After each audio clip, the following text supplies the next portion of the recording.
আসসালামু আলাইকুম ওয়া রাহমাতুল্লাহ।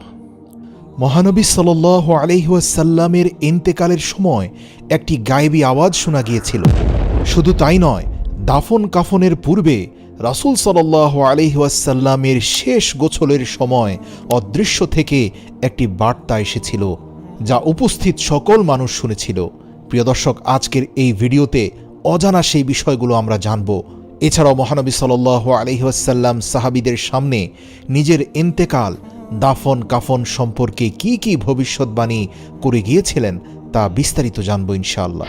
রাসূল সাল্লাল্লাহু আলাইহি ওয়াসাল্লাম আল্লাহ তাআলার একাধারে খলিল, হাবিব এবং মনোনীত রাসূল ছিলেন।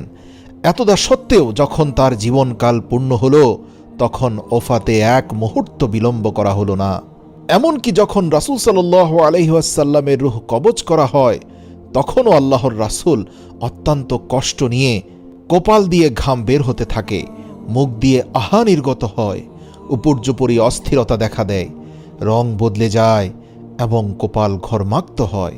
তার এই অবস্থা দেখে উপস্থিত সবাই মর্মবেদনায় মুহ্যমান হয়ে পড়ে।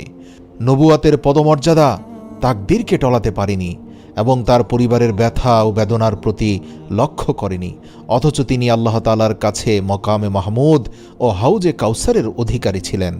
তিনি সর্বপ্রথম কবর থেকে পুনরুত্থিত হবেন এবং তিনি কিয়ামতের মাঠে অপরাধীদের পক্ষে সুপারিশ করার জন্য মুখ খুলবেন। অথচ এই সাইয়্যিদুল মুরসালিন, ইমামুল মুত্তাকিন ও হাবিবে রব্বিল আলামিন এর ওফাতের দশা থেকে শিক্ষা ও উপদেশ গ্রহণ করি না এবং যে অবস্থা আমাদের হবে তা বিশ্বাস করি না। বরং আমরা কামনা, বাসনা ও পাপাচারের বেড়াজালে আবদ্ধ থাকি। সম্ভবত আমরা মনে করি আমরা চিরকাল পৃথিবীতে বেঁচে থাকব বা কুকর্ম সত্ত্বেও আল্লাহ তাআলার কাছে আমরা বড়, কিন্তু তা সত্য নয়। আমরা বরং নিশ্চিত রূপে জানি যে আমরা সবাই জাহান্নামে নিপতিত হব, কিন্তু যারা ফরেজগার ও সৎকর্মপরায়ণ তারাই কেবল জাহান্নাম থেকে বেঁচে যাবে। আল্লাহ তাআলা ইরশাদ করেছেন, তোমাদের প্রত্যেককেই জাহান্নাম অতিক্রম করতে হবে। এটা তোমাদের রবের অনিবার্য সিদ্ধান্ত। সবাইকেই এই রাস্তা দিয়ে যেতে হবে। হ্যাঁ, যারা দুনিয়ার জীবনে সাবধান ছিল তারাই শুধু সেখান থেকে উদ্ধার পাবে, আর জালিমদেরকে সেখানে নতজানু অবস্থায় ফেলে দেয়া হবে। অতএব প্রত্যেকের উচিত নিজের সম্পর্কে চিন্তা ভাবনা করা। ভুলে গেলে হবে না, যারা কবর থেকে উত্থিত হবে তাদের মধ্যে আমাদের হাবিবে হবেন প্রথম। সবাই সমবেত হলে তিনি হবেন তাদের নেতা। তার উম্মত জান্নাতে না যাওয়া পর্যন্ত অন্য উম্মতের জান্নাতে যাওয়া হারাম হবে। এবং এই সংবাদ শুনে রাসূল সাল্লাল্লাহু আলাইহি ওয়াসাল্লাম বলেন, এবার আমার চোখ জুড়িয়েছে। হযরত আয়েশা রাদিয়াল্লাহু তাআলা আনহা বলেন, অসুস্থ অবস্থায় রাসূল করিম সাল্লাল্লাহু আলাইহি ওয়াসাল্লাম আমাদেরকে বললেন, 7 ধরনের পানি সংগ্রহ করে আমাকে গোসল করাও। আমরা তাই করলাম। এতে তিনি কিছুটা স্বস্তি বোধ করলেন। এরপর তিনি নামাজ পড়লেন, উহুদ যুদ্ধে অংশগ্রহণকারীদের জন্য মাগফিরাতের দোয়া করলেন এবং আনসারদের সম্পর্কে ওয়াসিয়াত করলেন। এ প্রসঙ্গে তিনি ইরশাদ করলেন, হে মুহাজিরগণ, তোমরা সংখ্যায় ক্রমেই বেড়ে যাচ্ছ, কিন্তু আনসারদের সংখ্যা আর বাড়বে না। তারা আমার বিশেষ আপন। আমি তাদের মধ্যে এসে জায়গা নিয়েছি। তাদের মধ্যে যারা সৎকর্মপরায়ণ তাদের সম্মান করবে, আর কর্মীদের ত্রুটি বিচ্যুতি মার্জনা করবে। এরপর বললেন, তোমরা কি জানো আল্লাহর এক বান্দাকে আল্লাহ তাআলা দুনিয়া এবং আল্লাহর নিকট থাকা উপহার, এই দুইটি বস্তুর মধ্যে একটিকে বেছে নিতে বলল, আর সেই বান্দা আল্লাহর কাছে যা আছে তাই বেছে নিল। এই কথা শুনে আবু বকর রাদিয়াল্লাহু তাআলা আনহু হু হু করে কেঁদে উঠলেন, কেননা এই কথার মর্ম অর্থ শুধুমাত্র তিনিই বুঝতে পারলেন। রাসূল সাল্লাল্লাহু আলাইহি ওয়াসাল্লাম সবাইকে বললেন, তোমরা আবু বকরকে শান্ত করো। নিজেও বললেন, আবু বকর, শক্ত হও, ঘাবড়িও না। যেসব দরজা মসজিদের দিকে খুলে সেগুলো সব বন্ধ করে দাও, কিন্তু আবু বকরের দরজা বন্ধ করবে না। আমি আবু বকরের থেকে শ্রেষ্ঠ কাউকে জানি না। হযরত আয়েশা রাদিয়াল্লাহু তাআলা আনহা বললেন, এরপর রাসূল সাল্লাল্লাহু আলাইহি ওয়াসাল্লামের পবিত্র রূহ আমারই ঘরে, আমারই পাঁজরের উপরে দেহপিঞ্জর ত্যাগ করে ঊর্ধ্ব জগতের দিকে গমন করে। ওফাতের সময় আল্লাহ তাআলা আমার লালা ও তার লালা একত্রিত করে দেন। আমার ভাই আব্দুর রহমান তখন একটি মিসওয়াক হাতে নিয়ে আমার কাছে উপস্থিত হয়। রাসূল সাল্লাল্লাহু আলাইহি ওয়াসাল্লাম মিসওয়াকটির দিকে অপলক তাকিয়েছিলেন। আমি বুঝলাম এটা তার খুব ভালো লেগেছে, তাই জিজ্ঞেস করলাম, মিসওয়াকটি কি আপনাকে দেব? তিনি মাথার ইশারায় সম্মতি প্রকাশ করলে আমি সেটা তার হাতে দিলাম। তিনি মুখে দিয়ে এই তিক্ততা অনুভব করলেন। আমি জিজ্ঞেস করলাম, নরম করে দেব? তিনি মাথা ইশারা দিয়ে বললেন, হ্যাঁ। সে মতে আমি সেটি চিবিয়ে নরম করে দিলাম। এভাবে জীবনের শেষ মুহূর্তে আমার লালা ও তার লালা একত্রিত হয়ে যায়। রাসূল সাল্লাল্লাহু আলাইহি ওয়াসাল্লাম এর সামনে একটি পেয়ালায় পানি রাখা ছিল। তিনি পানিতে হাত রেখে বললেন, লা ইলাহা ইল্লাল্লাহ, মৃত্যু বড় কঠিন। এরপর তিনি হাত উপরে তুলে বললেন, রফিকে আলা, রফিকে আলা। তখন আমি মনে মনে বললাম, আল্লাহর কসম, এখন তিনি আমাদেরকে অপছন্দ করবেন। হযরত সাঈদ ইবনে আব্দুল্লাহ তার পিতার কাছ থেকে বর্ণনা করেন, আনসাররা যখন দেখল রাসূল সাল্লাল্লাহু আলাইহি ওয়াসাল্লামের শারীরিক অবস্থা ক্রমান্বয়ে খারাপের দিকে যাচ্ছে, তখন তারা মসজিদে নববীর আশপাশে জামায়াত হলো। হযরত আব্বাস রাদিয়াল্লাহু তাআলা আনহু রাসূল করিম সাল্লাল্লাহু আলাইহি ওয়াসাল্লামের কাছে গিয়ে বললেন, লোকজন সমবেত হয়েছে, তারা ভয় করছে। এরপর হযরত ফজল গেলেন এবং একই কথা বললেন। হযরত আলী রাদিয়াল্লাহু তাআলা আনহুও সেখানে পৌঁছে একই কথা বললেন। এরপর হযরত মুহাম্মদ সাল্লাল্লাহু আলাইহি ওয়াসাল্লাম বাহু প্রসারিত করে বললেন, আমার হাত ধরো। তারা হাত ধরলে তিনি জিজ্ঞেস করলেন, লোকেরা কি বলাবলি করছে?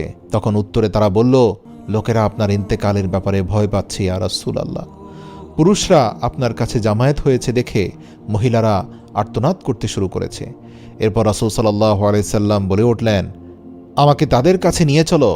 তারপর হযরত আলী ও হযরত ফজলের সাহায্যে আল্লাহর রাসূল বাইরে এলেন। তার মাথায় পট্টি বাঁধা ছিল। তিনি পা টেনে টেনে কষ্ট করে এসেছিলেন।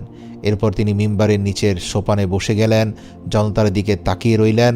হযরত মুহাম্মদ সাল্লাল্লাহু আলাইহি ওয়াসাল্লাম আল্লাহর প্রশংসার পর ইরশাদ করলেন, হে মুসলমানগণ, আমি শুনেছি তোমরা আমার মৃত্যুর ব্যাপারে ভয় পাচ্ছ। মনে হয় তোমরা আমার ইন্তেকালকে ঘৃণা করছ। আমি কি এর আগে আমার মৃত্যু সম্পর্কে তোমাদেরকে খবর দিইনি? আমার পূর্বে যে সকল নবী রাসূল প্রেরিত হয়েছিলেন, তাদের কেউ কি মৃত্যুর কবল থেকে রক্ষা পেয়েছে? না। তোমাদের মধ্যে কি কেউ অমর হয়েছে? না। শোনো, আমি তোমাদের প্রভুর সাথে মিলিত হব, তোমরাও তার সাথে মিলিত হবে। আমি তোমাদেরকে ওয়াসিয়াত করছি, যারা পূর্বে হিজরত করে এখানে এসেছে তাদের সাথে সদ্ব্যবহার করবে।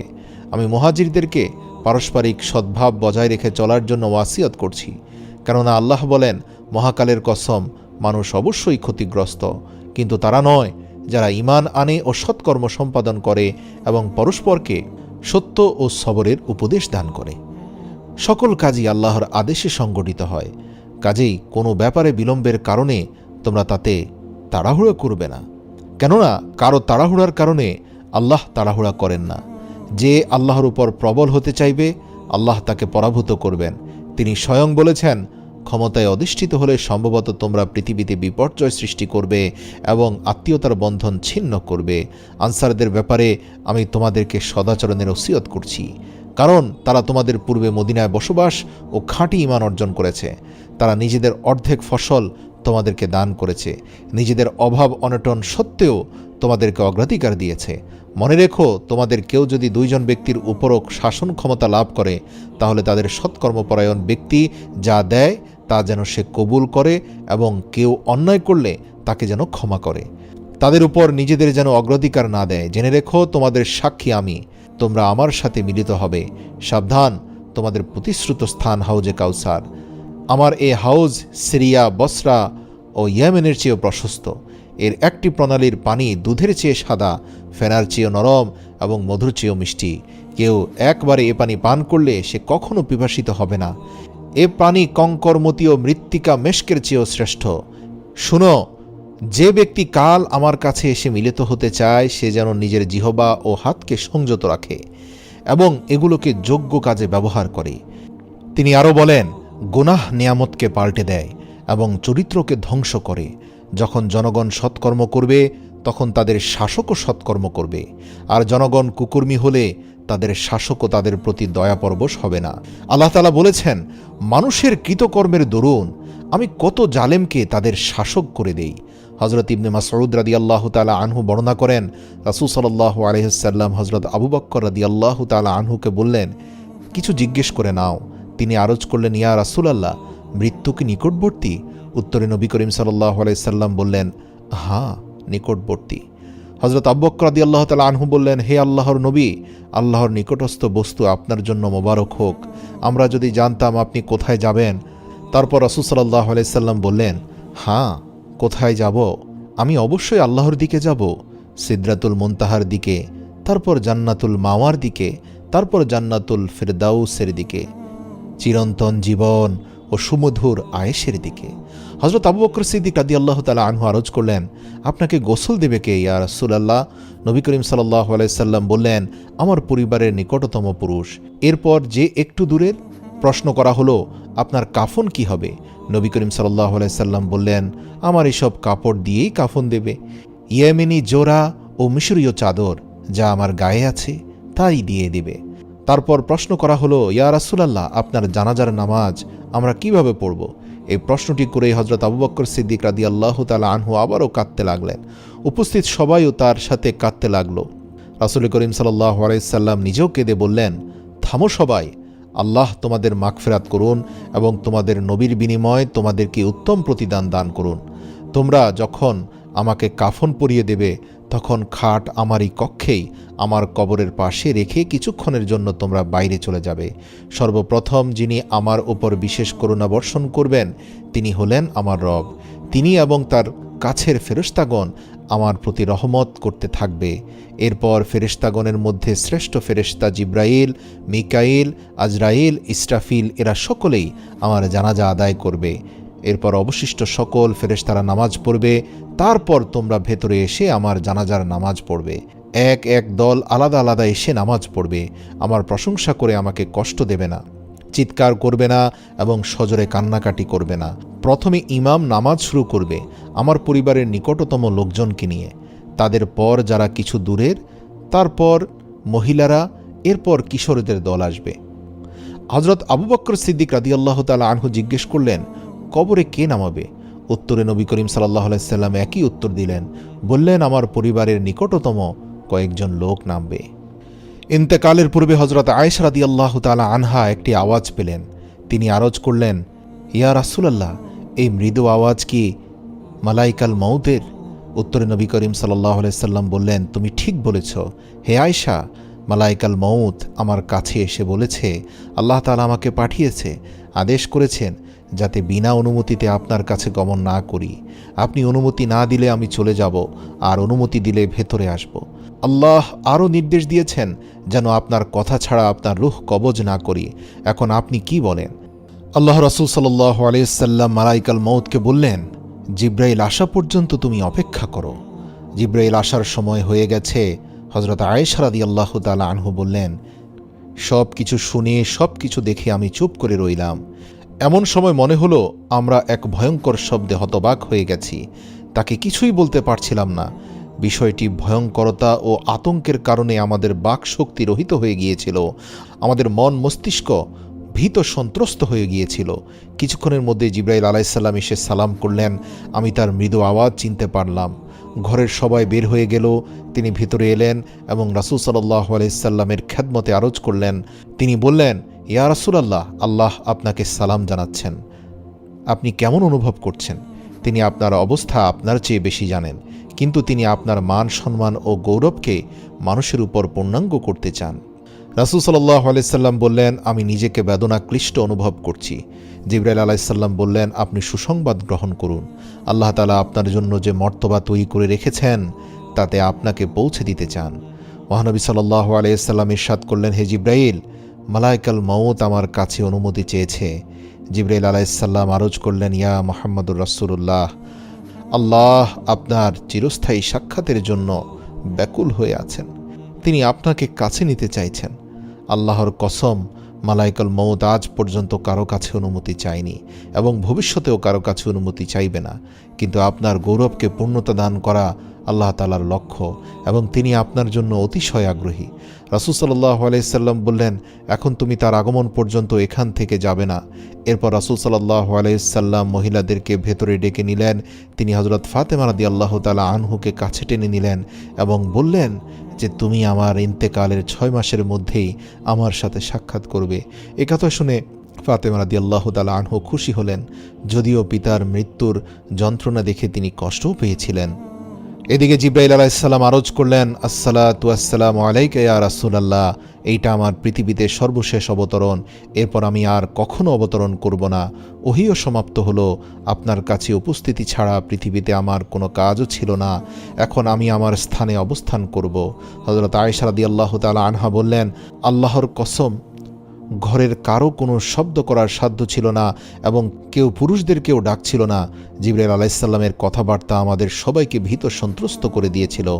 এরপর আমি উঠে রাসূল সাল্লাল্লাহু আলাইহি সাল্লামের পবিত্র মাথা কোলে তুলে নিয়ে তার বুকে হাত রেখে দিলাম। তার সংজ্ঞাহীনতা শুরু হলো। তার কপাল থেকে এত ঘাম বের হচ্ছিল যা আমি কোনো মানুষের মধ্যে কখনো দেখিনি। আমি আঙ্গুল দিয়ে ঘাম মুছে দিয়েছিলাম। এর চেয়ে উৎকৃষ্ট সুগন্ধি আমার জানা ছিল না। তার ঘাম থেকে এত সুঘ্রাণ আসছিল।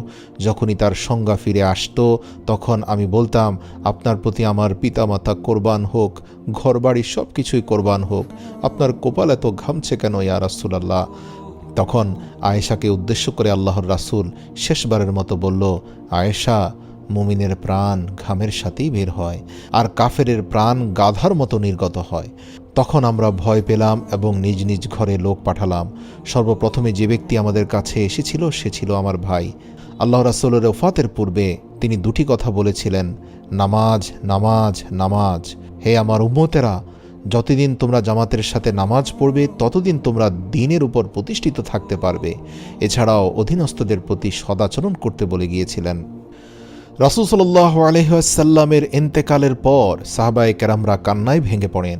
ফেরেশতারা দেহ মোবারক বস্ত্র দিয়ে ঢেকে দেয়। কোনো কোনো সাহাবী তার ইন্তেকাল অস্বীকার করলেন, আবার কেউ কেউ বোবা হয়ে গেলেন। তারা অনেক দিন পর্যন্ত কথা বলার বাকশক্তি হারিয়ে ফেললেন এবং অনেকে পাগলের মতো আবল তাবল বকতে লাগলেন। হযরত ওমর রাদিয়াল্লাহু তাআলা আনহু তাদের মধ্যে সর্বশ্রেষ্ঠ ছিলেন, যিনি একেবারে বলা যেতে পারে অনেকটাই অ্যাবনর্মাল হয়ে গিয়েছিলেন। এমনকি তিনি আল্লাহর রাসূলের ইন্তেকাল অস্বীকার করে বসলেন। তিনি বাইরে এসে বললেন, মুসলমানগণ, রাসূল করিম সাল্লাল্লাহু আলাইহি সাল্লাম ওফাত পাননি। আল্লাহ তাআলা তাকে ফিরিয়ে দেবেন এবং মুনাফিকদের হাত পা কেটে দেবেন যারা তার মৃত্যু কামনা করত। আল্লাহ তাআলা হযরত মূসা আলাইহিস সালামকে যেমন 40 দিনের ওয়াদা করে নিয়ে যান, তেমনই আমাদের হুজুরকেও নিয়ে গেছেন। তিনি তোমাদের কাছে ফিরে আসবেন। এক বর্ণনায় আছে, হযরত ওমর রাদিয়াল্লাহু তাআলা আনহু বলেছিলেন, হে মুসলমানগণ, মহানবী সাল্লাল্লাহু আলাইহি সাল্লামের ওফাতের কথা বলবে না। তিনি ওফাত পাননি। আল্লাহর কসম, এখন থেকে যদি কেউ ওই কথা বলতে শুনি, তরবারি দিয়ে তাকে আমি দ্বিখণ্ডিত করে ফেলব। হযরত আলী রাদিয়াল্লাহু তাআলা আনহু হতবিহ্বল হয়ে গেলেন। ঘরের ভেতরে বসে রইলেন। কারো কোনো কথার উত্তর দেওয়ার শক্তি হারিয়ে ফেলেছিলেন। অনেকটাই বোবা হয়ে গিয়েছিলেন। মানুষ তাকে হাত ধরে এক জায়গা থেকে অন্য জায়গায় নিয়ে যেত। প্রিয়জনের বিয়োগ ব্যথায় যেন তিনি পথ ঘাটও ভুলে গিয়েছিলেন। মুসলমানদের মধ্যে যে অবস্থা, হযরত আবু বকর সিদ্দিক রাদিয়াল্লাহু তাআলা আনহু ও আব্বাস রাদিয়াল্লাহু তাআলা আনহু ছিলেন একমাত্র সুদৃঢ় ব্যক্তি যারা আল্লাহর রাসূলের ইন্তেকালের পরে সবচেয়ে দৃঢ়তার পরিচয় দিয়েছেন। বিশেষ করে আবু বকর রাদিয়াল্লাহু তাআলা আনহু। তিনি বাইরে বের হয়ে এলেন। মানুষের মধ্যে মিশ্র প্রতিক্রিয়া এবং বিভ্রান্তি দেখে চিৎকার করে বললেন, সেই সত্তার কসম যিনি ব্যতীত কোনো মাবুদ নেই। রাসূল করিম সাল্লাল্লাহু আলাইহি ওয়াসাল্লাম মৃত্যুর স্বাদ আস্বাদন করেছেন। তিনি তো জীবদ্দশায় তোমাদের মধ্যে বলেই গিয়েছেন আল্লাহর সেই আয়াত, নিশ্চয়ই আপনিও মৃত্যুবরণ করবেন এবং তারাও মৃত্যুবরণ করবে। এরপর তোমরা কিয়ামতের দিন তোমাদের রবের সামনে বাদানুবাদ করবে। হযরত আবু বকর সিদ্দিক রাদিয়াল্লাহু তাআলা আনহু বনি হারেস এর কাছে অবস্থান করছিলেন। ওফাতের সংবাদ পেয়ে রাসূল করিম সাল্লাল্লাহু আলাইহি সাল্লামের কাছে এসে তার দিদারে ধন্য হলেন। এরপর দেহ মোবারকের উপর ঝুঁকে চুম্বন দিয়ে বললেন, আমার পিতা ও মাতা আপনার প্রতি উৎসর্গ হোক ইয়া রাসূলুল্লাহ। আল্লাহ তাআলা আপনাকে দুবার মৃত্যু দেবেন না। একবার ওফাত ছিল যা আপনি পেয়েছেন। এরপর তিনি জনতার কাছে গিয়ে বললেন, হে মুসলমানগণ, যারা মুহাম্মদ সাল্লাল্লাহু আলাইহি সাল্লামের অনুসারী তারা জেনে নিও তিনি ইন্তেকাল করেছেন। আর যারা মুহাম্মদ সাল্লাল্লাহু আলাইহি সাল্লামের রবের অনুসারী তাদের জানা উচিত আমাদের রব হাইয়ুল কাইয়ুম, চিরঞ্জীব, চিরস্থায়ী, কখনোই মরবে না। তারপর তিনি আরও বলেন, আল্লাহ বলেছেন মুহাম্মদ একজন রাসূল মাত্র, তার পূর্বেও অনেক রাসূল অতিক্রান্ত হয়েছে। যদি তিনি মারা যান বা নিহত হন তাহলে তোমরা পেছন ফিরে যাবে কি? যে পেছনে ফিরে যাবে সে আল্লাহর এতটুকু ক্ষতিও করতে পারবে না। শ্রোতাদের এমন অবস্থা হলো যেন তারা এই আয়াতটি প্রথমবারের মতো শুনছিলেন। এক বর্ণনায় এসেছে হযরত আবু বকর রাদিয়াল্লাহু তাআলা আনহু মুখ থেকে আয়াত শুনে ওমর রাদিয়াল্লাহু তাআলা আনহু বলল, এর পূর্বে কি আমি এই আয়াত শুনেছিলাম? আমি তো ভুলেই গিয়েছি যে এমন আয়াত কোরআনে রয়েছে। আসলে তিনি অবশ্যই শুনেছিলেন এবং তিনি এটা জানতেন, কিন্তু রাসূলের শোক তাকে এতটাই হতবিহ্বল করেছিল যে তার মনে হচ্ছিল এই আয়াত তিনি সর্বপ্রথমবারের মতো শুনছেন। আল্লাহু আকবার। যখন আবু বকর এই সকল কথা বলে ঘরের ভেতরে প্রবেশ করলেন, দেখলেন পুরো ঘর জুড়ে কান্নার রোল পড়ে গেল, যা বাইরের লোকরাও শুনতে পেল। তিনি যখন কিছু বলতেন তখন রোল আরও বেড়ে যেত। এমত অবস্থায় এক দীর্ঘদেহী সবল ব্যক্তি দরজায় দাঁড়িয়ে উচ্চস্বরে বলল, গৃহবাসীগণ, আপনাদের প্রতি সালাম। প্রত্যেক ব্যক্তি মৃত্যুর স্বাদ আস্বাদন করবে। বেঁচে থাকায় আল্লাহ তাআলা প্রত্যেক ব্যক্তির স্থলাভিষিক্ত হন, অর্থাৎ যে চলে যায় তার বিনিময়ে আল্লাহ তাআলা স্বয়ং বিদ্যমান থাকেন। তার কাছে আশা রাখুন এবং তার উপরেই ভরসা রাখুন। ঘরের লোকেরা শব্দ শুনল, কিন্তু কার শব্দ তা বুঝতে পারল না।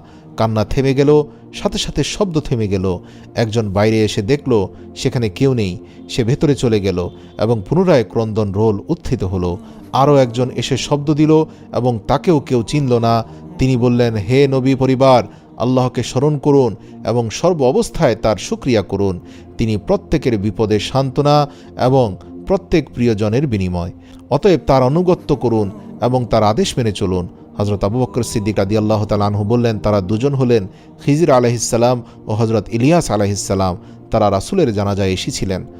হজরত আয়েশা রাদিয়াল্লাহু তাআলা আনহা বলেন, রাসূল করিম সাল্লাল্লাহু আলাইহি ওয়াসাল্লামকে গোসল দেওয়ার জন্য যখন সাহাবীগণ সমবেত হলো, তখন তারা পরস্পর বলাবলি করলেন, আমরা জানি না রাসূলুল্লাহ সাল্লাল্লাহু আলাইহি সাল্লামকে কীভাবে গোসল দিব। অন্যান্য লোকেদের মতো বিবস্ত্র করে না বস্ত্রসহ গোসল দিব। এই দ্বিধাদ্বন্দ্বের মধ্যে আল্লাহ রাব্বুল আলামিন তাদের মধ্যবর্তী জায়গায় একটি প্রবল শব্দ সৃষ্টি করলেন। ফলে প্রতিটি ব্যক্তি সেখানে দাঁড়িয়ে গেল। এই সময় অজ্ঞাত বক্তা বলে উঠল, রাসূল করিম সাল্লাল্লাহু আলাইহি সাল্লামকে বস্ত্রসহ গোসল দাও। এ কথা সকলেই শুনল এবং চমকে উঠল। এই অদৃশ্য শব্দ কোথা থেকে আসলো কেউ বুঝতে পারল না এবং সেই শব্দ অনুযায়ী গোসল দেওয়া হলো। গোসল শেষে কাফন পরানো হলো। হজরত আলী রাদিয়াল্লাহু তাআলা আনহু বললেন, আমরা রাসূল সাল্লাল্লাহু আলাইহি সাল্লামের জামা খুলতে চাইলে আবার শব্দ শোনা গেল যে রাসূল সাল্লাল্লাহু আলাইহি সাল্লামের জামা খুলবে না। ফলে জামা না খুলেই আমরা তাকে গোসল দিয়েছি। আমরা তার কোনো পার্শ্ব পরিবর্তন করতে চাইলে তা অতি সহজেই পরিবর্তিত হয়ে যেত। আমরা ঘরের ভেতর বাতাসের ছনছন শব্দ শুনতে পেতাম। হযরত আবু জাফর রাদিয়াল্লাহু তাআলা আনহু বললেন, কবরে সর্বপ্রথম তার বিছানা ও চাদর বেছানো হলো। এরপর তার পরিধেয় বস্ত্র রাখা হলো। এগুলোর উপর তাকে কাফন সহ রাখা হলো। এভাবে তার বস্ত্র যা ছিল সবই তার সাথে দাফন হয়ে গেল। ওফাতের পর তার কোনো ধন সম্পদ অবশিষ্ট ছিল না। জীবনে তিনি গৃহ নির্মাণের উদ্দেশ্যে কখনোই ইটের উপর ইট রাখেননি। মোট কথা রাসূল সাল্লাল্লাহু আলাইহি সাল্লামের ওফাত মুসলমানদের শিক্ষা গ্রহণের জন্য একটা উজ্জ্বল দৃষ্টান্ত। আল্লাহু আকবার।